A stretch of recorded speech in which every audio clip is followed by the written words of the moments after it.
السلام عليكم ورحمة الله وبركاته. نحمده ونصلي على رسوله الكريم.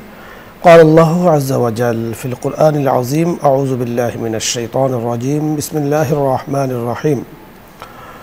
وإذا مرضت فهو يشفين. وقال رسول الله صلى الله عليه وسلم: حق المسلم على المسلم خمس: عيادة المريض، واتباع الجنازة، وتشميت العاطش। كما قال عليه الصلاة والسلام।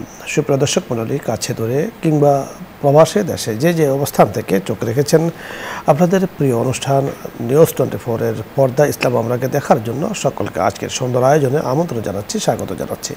অনুষ্ঠানের শুরুতেই পবিত্র কালামে পাকের তেলাওয়াতের মাধ্যমে আমরা আজকের এই সুন্দর আয়োজন শুরু করতে যাচ্ছি। আল্লাহ রাব্বুল কারীম আমাদেরকে নেয়ামত দিয়েছেন, বহু নেয়ামত দ্বারা আমাদেরকে ভরপুর করে রেখেছেন। কোনো কারণে যদি আল্লাহ তাআলা বালা মুসিবত দেন অথবা রোগ বিরোগ দিয়ে থাকেন, সেক্ষেত্রে আমাদের ধৈর্য, আমাদের সহনশীলতা অত্যন্ত জরুরি। এবং আল্লাহ তাআলা আমাদেরকে দোয়া শিখিয়ে দিয়েছেন, ওয়াইদা মারিদতু ফাহুয়া ইয়াশফিন। আল্লাহ, যখন আমি অসুস্থ হয়ে পড়ি আপনি আমাকে আরোগ্যতা দান করেন। এই রোগীর সেবায় আল্লাহ পাকের সন্তুষ্টি পাওয়া যায়। তাই আজকে আমরা এই বিষয় নিয়ে কথা বলবো যে রোগীর সেবায় আল্লাহ পাকের সন্তুষ্টি পাওয়ার জন্য করণীয় কি।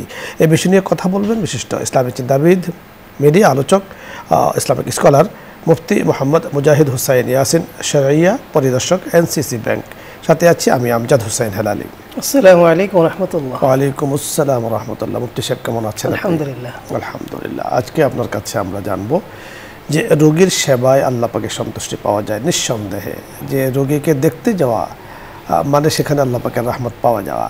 বুখারী শরীফের মধ্যে প্রসিদ্ধ একটা হাদিসও রয়েছে যে রোগীর সেবায় যিনি নিয়োজিত আছেন তার সেবায় আল্লাহ পাকের ফেরেশতারা কিন্তু নিয়োজিত আছেন। সুবহানাল্লাহ। তো আপনার কাছে এই বিষয় সম্পর্কে আজকে আমরা শুনবো। ধন্যবাদ আপনাকে। অত্যন্ত গুরুত্বপূর্ণ বিষয়। আল্লাহ রাসূল সাল্লাল্লাহু আলাইহি ওয়াসাল্লামের এটা অত্যন্ত নিয়মিত আমল ছিল, সাহাবায়ে কেরামের এটা অভ্যাস ছিল এবং মুসলমানের বৈশিষ্ট্যের অন্যতম একটি বৈশিষ্ট্য বলা হয়েছে রোগী সেবা করা, রোগীকে দেখতে যাওয়া, রোগের শুশ্রূষায় নিয়োজিত থাকা ইত্যাদি। তো মানুষ তো অসুস্থ হয়, আমরা অসুস্থ হব, সবাই অসুস্থ হই আমরা। তো রোগের পাশে থাকা এটা অনেক বড়, রোগীর জন্য যেমন একটা অনেক বড় একটা বিষয়, তেমনি যারা দেখতে যান, যারা শুশ্রূষায় থাকেন, যারা যত্নে থাকেন, যারা খোঁজখবর নেন, তাদের জন্য এটা যেরকম সামাজিক একটি দায়িত্ব তেমনি একটি ইবাদত। যেখানে ইবাদত আছে সেখানে আল্লাহ তাআলা সন্তুষ্টি আছে। আর যদি সেখানে নিয়ত থাকে, ইবাদতের নিয়ত থাকে আল্লাহকে সন্তুষ্টি করা, তাহলে তো এর চেয়ে বড় সন্তুষ্টির কোনো মাধ্যম বা জরিয়া নাই। আল্লাহ রাসূল সাল্লাল্লাহু আলাইহি ওয়াসাল্লামের অসংখ্য হাদিসের মধ্যে রোগীর সেবার ব্যাপারে উৎসাহিত করা হয়েছে, এনকারেজ করা হয়েছে। আল্লাহ রাসূল সাল্লাল্লাহু আলাইহি ওয়াসাল্লাম বলছেন যে তোমরা ওয়াউদুল মারিজ, তোমরা নিয়মিত রোগীকে দেখতে যাও, ইত্তেবাউল জানাইজ, এই বিষয়টা বলেছেন। বলছেন আতইমুল জাইয়া ওয়াউদুল মারিজ, তোমরা নিয়মিত যারা ক্ষুধার্ত তাদেরকে খাওয়াও এবং যারা অসুস্থ তাদেরকে দেখতে যাও। রাসূলুল্লাহ সাল্লাল্লাহু আলাইহি ওয়াসাল্লামের আরেকটি হাদিস আছে যেটি আপনি একটু উল্লেখ করেছিলেন একটি অংশ, যে রাসূলুল্লাহ সাল্লাল্লাহু আলাইহি ওয়াসাল্লাম ইরশাদ করছেন যে যদি কোনো ব্যক্তি কোনো রোগীকে সকালে দেখতে যায়, কোনো মুসলমান, তাহলে তাকে 70,000 ফেরেশতা তার সঙ্গে আল্লাহ তাআলা তার সাথে যাতায়াত করে, তার সাথে সঙ্গী হয় এবং তারা সন্ধ্যা পর্যন্ত, হাত্তা ইউমসি, সন্ধ্যা পর্যন্ত তারা কি করে দোয়া করতে থাকে। সুবহানাল্লাহ। আর যে ব্যক্তি সন্ধ্যায় যায় বা কি বলে সূর্যাস্তের পরে যায়, রাতে যায়, তো তার জন্য কি হয়, হাত্তা ইউসবিহু, সকাল পর্যন্ত তার জন্য ফেরেশতারা দোয়া করতে থাকে। এমনকি মানে এক হাদিসে এসেছে যে যখন কোনো মুসলমান অন্য কোনো মুসলিম রোগীকে দেখতে যায় তখন কি হয়, তখন নাদিম মুনাদিম মিনাস সামা, তখন আকাশ থেকে একজন তাকে ডেকে ওঠে, বলে যে তুমি যে কাজটা গিয়েছো, যে তৃপ্ত, তোমার জন্য কল্যাণ হোক, তওবা মামশাক, তোমার যে রাস্তা, তুমি যে পথে গিয়েছো, তুমি যে পথে আবার আসবে, যাতায়াতের পথটা তোমার জন্য কল্যাণকর হোক, ও তাবাওয়াতা মিনাল জান্নাতি মানজিলান, এবং জান্নাতে তোমার জন্য তুমি একটি ঠিকানা, তুমি একটি আশ্রয় তুমি কি করলে, তুমি বানিয়ে নিলে। আল্লাহ রাসূল সাল্লাল্লাহু আলাইহি ওয়াসাল্লাম আরেকটি হাদিস আমরা এই ক্ষেত্রে স্মরণ করতে পারি যে রাসূলুল্লাহ সাল্লাল্লাহু আলাইহি ওয়াসাল্লাম ইরশাদ করেছেন যে যখন কোনো মানুষ কোনো মুসলমান রোগীকে দেখতে যায়, সেবার জন্য যায়, বা তার কোনো কি বলে শুধুই একমাত্র তাকে এক নজর দেখার জন্য যায়, তখন কি হয়, তখন ইসল্লি আলাইহি সাবউনা আলফা মালাইকা, তখন তাকে 70,000 ফেরেশতা তার জন্য দোয়া করতে থাকে এবং বলে যে তোমার জন্য খরফাতুল জান্নাহ, জান্নাতের ফল যেন তুমি যতক্ষণ তুমি দেখতে যাচ্ছ বা আসছো এই সময়টা তুমি জান্নাতের ফল তুমি সংগ্রহ করছো। অনেক বড় বিষয়। আল্লাহ রাসূল সাল্লাল্লাহু আলাইহি ওয়াসাল্লাম আরও শিখিয়ে দিয়েছেন যে রোগী দেখতে গেলে তুমি কি করবে। রোগী দেখতে গেলে তুমি একটু দোয়া করবে, সেখানে দোয়া করা যে আযহাবিল বাসা রাব্বুন নাস, এইভাবে দোয়া করা। তারপরে বলা যে উশফি আনতা শাফি লা শিফাউন শিফাউকা শিফাউন লা ইগাদিরু সাকামান, এইভাবে দোয়া করা। অথবা ছোট্ট করে বলা লা বাসা তুহুর ইনশাআল্লাহ। আল্লাহ রাসূল এগুলো বলতেন।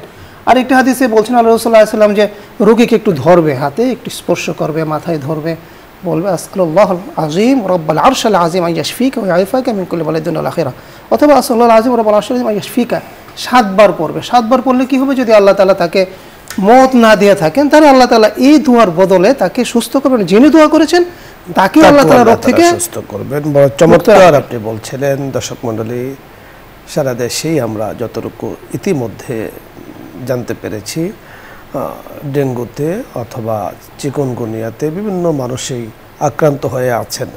তো এই যে রোগীর সেবা করা, এটা কত গুরুত্বপূর্ণ, এই বিষয়টি নিয়ে মুফতি মুজাহিদ হুসাইন ইয়াসিন আমাদেরকে বলতে চেয়েছেন যে রোগীর সেবা করা উচিত। রোগীর সেবায় আল্লাহর সন্তুষ্টি পাওয়া যায়। আমি আপনি কি পাবো রোগীর সেবা করতে গিয়ে? আমি আপনি আল্লাহ পাকের সন্তুষ্টি পাবো। তো আল্লাহ তাআলা যেই রোগীর সেবার মাধ্যমে আমাকে আপনাকে সন্তুষ্টি মতো মহা নেয়ামত দান করেছেন, তাহলে আমার হয়ে গেলেন।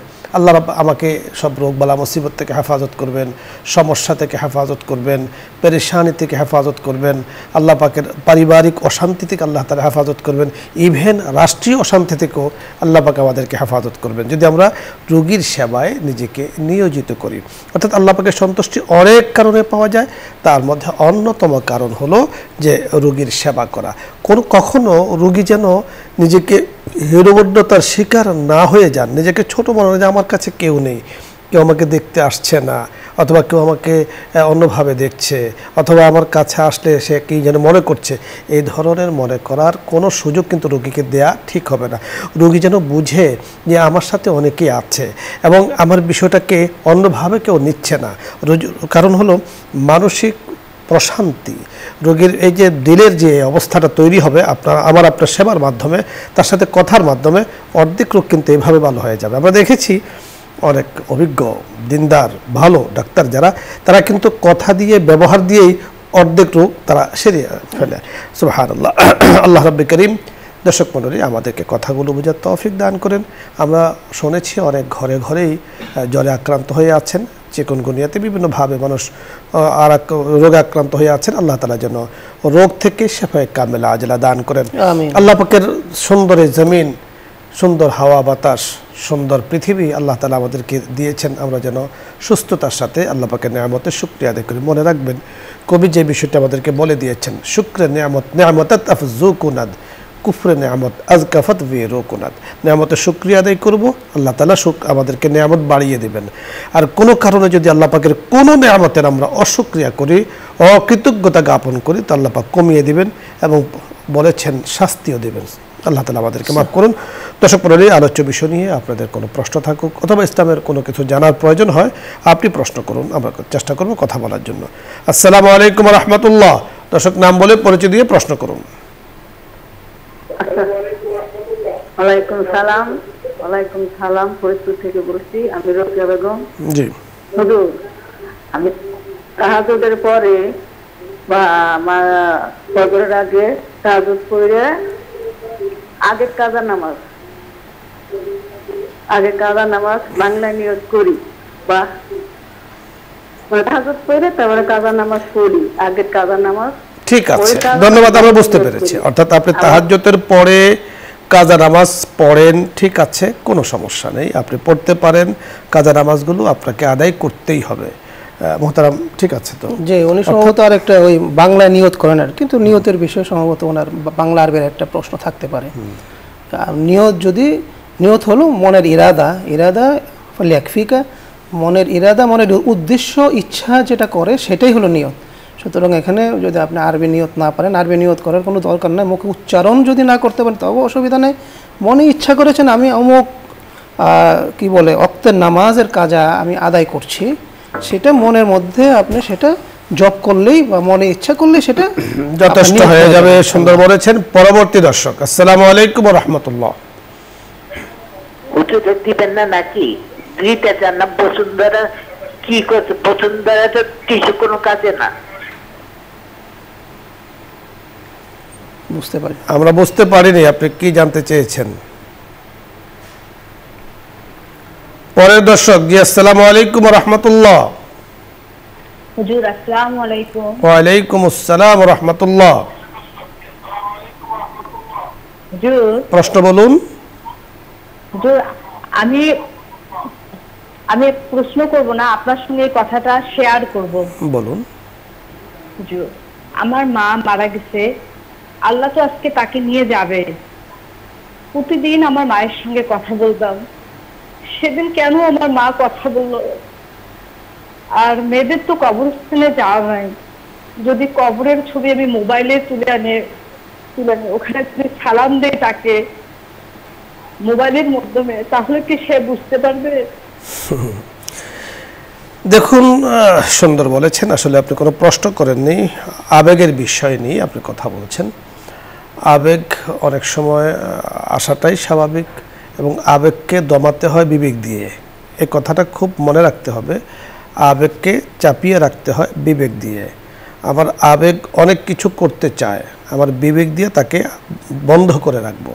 কারণ মানুষ আবেগ তাড়িত হলে অনেক কিছু করে ফেলতে পারে, বিবেক দিয়ে সেটাকে কন্ট্রোল করতে হয়।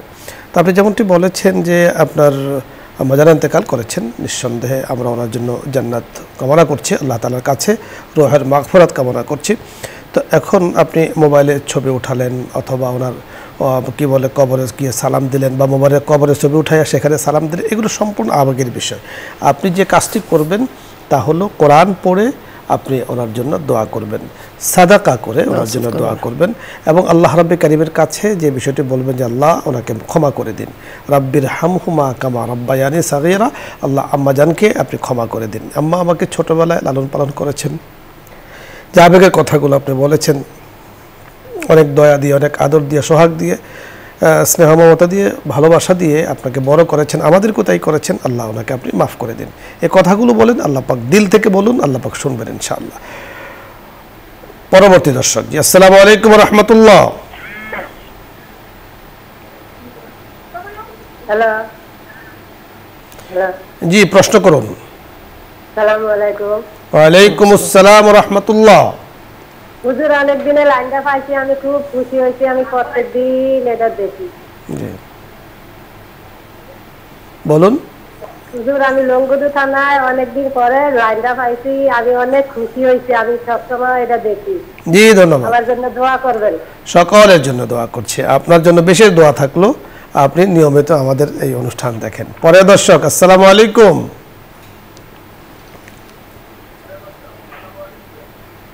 দর্শক শুনতে পেয়েছেন, প্রশ্ন করুন। ওয়ালাইকুম সালাম ওয়া রাহমাতুল্লাহি ওয়া বারাকাতুহু। হুজুর, আমি সুনামগঞ্জ ধরমপাড়া থেকে ইউনুস বলছিলাম। জি বলুন। হুজুর, এই রোগীর সেবা করার কথা বলছিলেন, শুনছিলাম। প্রশ্ন হলো যে একজন হিন্দু, খ্রিস্টান, ইহুদি, নাসারার ক্ষেত্রেও কি এই কথা প্রযোজ্য হবে? তাদেরকে সেবা শুশ্রূষা করলে কি এই পরিমাণ সওয়াব পাওয়া যাবে কিনা? জি সুন্দর। দুই নম্বর প্রশ্ন হলো হুজুর যে যে খুতবার আবিধানিক অর্থ কি? তিন নম্বর প্রশ্ন হলো হুজুর যে এই জুম্মার নামাজে ইমাম ছাড়া ন্যূনতম কতজন লোক থাকা আবশ্যক? আর 4 নম্বর প্রশ্ন হলো হুজুর জি বলুন। যে কোন ব্যক্তি কোন উজর ছাড়া 3 জুম্মা যদি তরক পড়ে, তাহলে তার নাম মুনাফিকদের তালিকায় লিখে দেওয়া হয়, এটা কি সহিহ হাদিস? জি সুন্দর প্রশ্ন করেছেন, এক এক করে আমরা খুব সংক্ষিপ্তভাবে মোহতারাম জানবো। প্রথম যে প্রশ্নটি করেছেন যে ইয়াদাতুল মারিজ, মুসলিমদের কাছে গেলে সুন্দর সুন্দর, এই মুহূর্তে এটা খুব জরুরি। যেহেতু বাংলাদেশ একটা সম্প্রীতির দেশ, একমাত্র পৃথিবীর অন্যতম সম্প্রীতির দেশ এটি। আল্লাহ রাসূল সাল্লাল্লাহু আলাইহি ওয়াসাল্লাম ইসলামের শিক্ষাটা এমন ব্যাপক একটা শিক্ষা, আদর্শ এত ব্যাপক যে সেখানে ইসলামের কল্যাণ সবার জন্য পরিব্যাপ্ত, সবার জন্য, মানে বৈষম্যর এখানে কোনো ধরনের কোনো স্কোপ নাই। সুতরাং আমার পার্শ্ববর্তী অথবা কেউ অসুস্থ হয়েছে মোহতারাম আমাদের হাতে ধর্মের কোনো সময়, বিষয় খুব নেই? সংক্ষিপ্ত আপনার কাছে জানবো যে ইহুদি নাসারা অর্থাৎ অমুসলিমদের কাছে যদি কেউ সেবা নিয়ে যান বা সেবা করেন তাহলে কোনো উনি অসুবিধা পুরস্কারটা নেই। তো পাবেন, অবশ্যই পাবেন, অর্থাৎ অবশ্যই আল্লাহ তাআলার বান্দা হিসাবে তিনিও কিন্তু পাবেন। অপর মানুষের কাছে এসে তিনি কিন্তু সেবা পান এবং সেবার দাবিদার। আপনার আমার আচরণ ব্যবহার দেখেই কিন্তু আল্লাহ তাআলা তাকে সুন্দর ইসলামের সুশীতল ছায়াতলে নিয়ে আসতে পারেন। এজন্য পড়শি যেই হোক তাকে কিন্তু সেবা করা। খুতবার আবিধানিক অর্থ হলো বয়ান, বক্তব্য। আপনার একটি বিষয় জানতে চেয়েছেন যে জুমার নামাজের জন্য সর্বনিম্ন কতজন লোক লাগে, অর্থাৎ 3 জন অন্তত, ইমাম বাদ ব্যতিরেকে 3 জন লোক যদি হয় তাহলে সেখানে জুমার নামাজ পড়া যায়। আরেকটি বিষয় বলেছেন যে 3 জুমা যদি কেউ ইচ্ছাকৃতভাবে বাদ দেয় তাহলে মুনাফিকের তালিকাভুক্ত তিনি হয়ে যাচ্ছেন। এটা সহিহ হাদিসে আছে কিনা? আছে, সহিহ হাদিসে আছে। ধন্যবাদ মুহতারাম আপনাকে। দর্শক মণ্ডলী, আপনাদের সকলকে ধন্যবাদ জানাচ্ছি। আজকের এই সুন্দর আয়োজনে আপনারা শরীক হয়েছেন। আল্লাহ রাব্বুল কারীম আমাদের সকলকে মাফ করে দিন। আল্লাহ তাআলা আমাদেরকে কথাগুলো বোঝার তৌফিক দান করেন। সকলকে আগামী দিনের অনুষ্ঠানের আমন্ত্রণ জানিয়ে আজকের মতো বিদায় নিচ্ছি। আসসালামু আলাইকুম ওয়া রাহমাতুল্লাহি ওয়া বারাকাতুহু। দরুদ ইস্তেগফার পড়ি, এখন দোয়া হবে। اللهم صل على سيدنا ونبينا وشفيعنا وحبيبنا ومولانا محمد صلى الله عليه وعلى آله وأصحابه وبارك وسلم. أستغفر الله ربي من كل ذنب وأتوب إليه. لا حول ولا قوة إلا بالله العلي العظيم. الحمد لله رب العالمين، والصلاة والسلام على سيد الأنبياء والمرسلين وعلى آله وأصحابه أجمعين. رب ارحمهما كما ربياني صغيرا. رب ارحمهما كما ربياني صغيرا. يا الله يا كريم, আমরা গুনাহগার বান্দারা অনেক এতিম হয়ে আছি, বাবা মা হারা। মাওলায়ে কারীম, আপনার শাহী দরবারে হাত তুলেছি। এক বোন প্রশ্ন করেছেন, মা জননী কবরে চলে গিয়েছেন। মাওলায়ে কারীম, আমাদের অনেকের বাবা মা কবরে চলে গিয়েছেন। আমাদের বসুন্ধরা গ্রুপের সম্মানিত চেয়ারম্যান মহোদয়ের বাবা মা সহ আত্মীয় স্বজন যারা কবরে চলে গিয়েছেন, ও কারীম, মাকে দেখতে চাই কিন্তু পারা যাচ্ছে না। ইয়া আল্লাহ, কোনো ব্যবস্থা নেই। বাবাকেও দেখতে চাই, কোনো ব্যবস্থা নেই।